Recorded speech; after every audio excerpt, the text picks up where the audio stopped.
Nagpulong na ang Provincial Joint Security Center o PJSCC ng Pampanga upang tiyakin ang ligtas at maayos na midterm elections sa darating na May 12, 2025. Pinangunahan ni Provincial Election Supervisor Attorney Lydia Pangilinan at Pampanga Police Provincial Director Police Colonel J.D. Maandal at ng 70 Infantry Battalion Commander Lieutenant Colonel Ryan Joseph Cayton ang pulong kasama ang iba pang mga kawani ng PNP, COMELEC at ng AFP.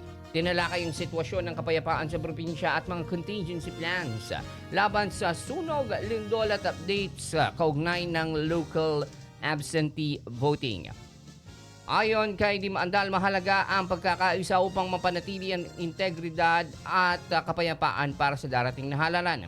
Buong puso aniyang makikipagtulungan ng Pampanga Police sa COMELEC at sa AFP para sa isang mapayapa at kapanipaniwalang eleksyon. Regular naman ang magpupulong ang PJSCC upang bantayan ang sitwasyon, paigtingin ang seguridad at tugunan ng mga hamon ng halalan.